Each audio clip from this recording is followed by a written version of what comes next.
Hello to the village. My name is Ricky Two, and I'm here with Mom. my mom. And today we're going to be discussing about what? Oh, how you came to find out that you had autism. Yes.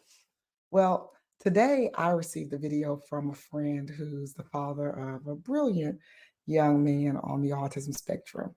The video was about NBA player Tony Snell, and he recently found out that He had autism at a very older age. right. So he found out as an adult after discovering that his son had autism. He then found out that he had autism. Well, Ricky Two walks into the room as I'm listening to the video. And I was like, hey, do you remember that time when we came home from Six Flags? I said, your mom was like, Ricky Two, do you know what autism is? And I was like, no, I don't know what autism is. And I told you that autism means that your brain thinks differently than most people and that you have a wonderfully unique way of seeing the world. Yeah.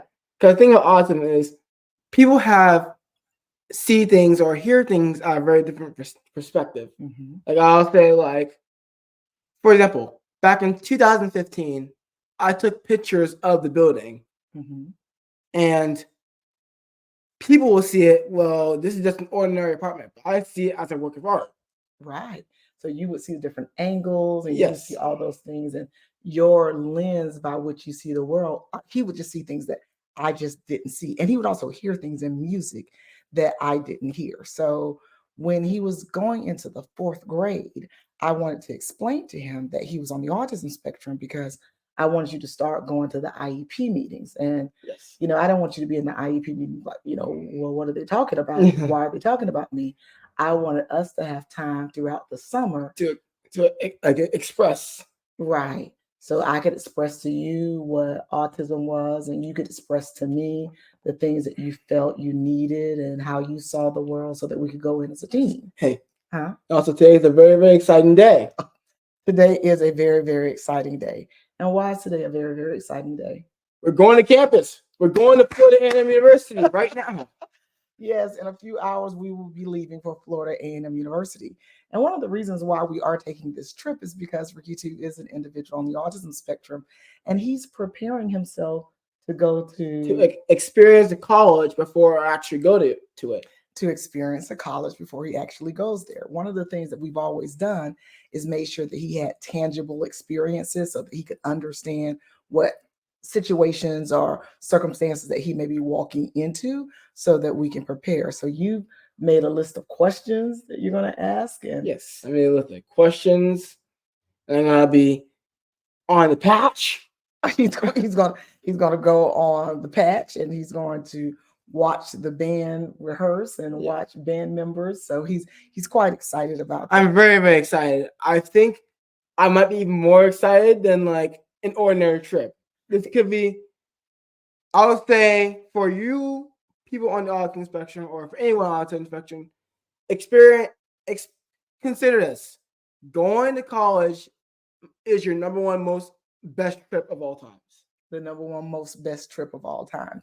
And one of the reasons why Ricky Two feels this way is because he's often told me that whenever he goes to FAMU, how do you feel? I feel like I belong. He feels like he belongs. So one of the things as a parent of a child on the autism spectrum, I'm constantly looking for places where my baby feels like he belongs. And Florida A&M has been a place that has opened up a world of opportunities to us, because when someone feels like they belong, they begin to feel like they're invincible, or they're capable. Or they're passionate of doing stuff. They're passionate about doing things. So the thing that I learned is that even though I sent him to band camp the first year because I just wanted him to find one friend, just somebody that he had one thing in common with.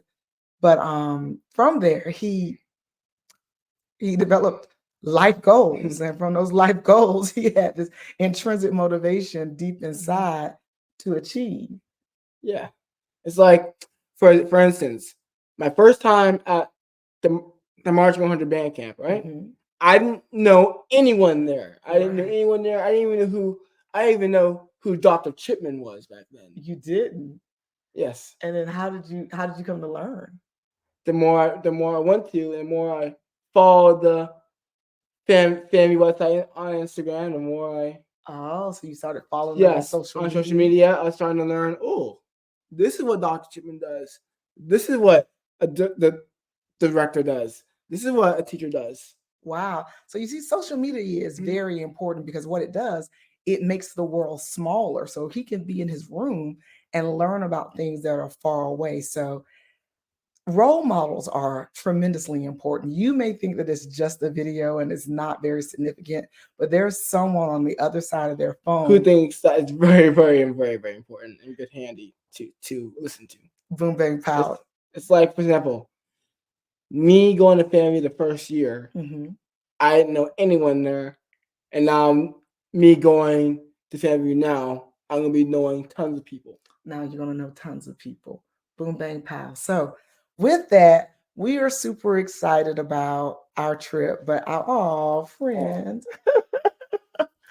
But I was most excited to learn that Ricky 2 had the memory of my telling him that he's on the spectrum. So to that point, parents, if you are wondering, like, should I tell my child or when should I tell my child? One of the things I suggest is to do it in just a regular everyday activity or doing a regular everyday time. So I didn't bring him to the couch and say, hey, I need to have a talk with you. We were actually leaving an amusement park and we were walking to the car. And I was like, hey, buddy, have you ever heard of autism?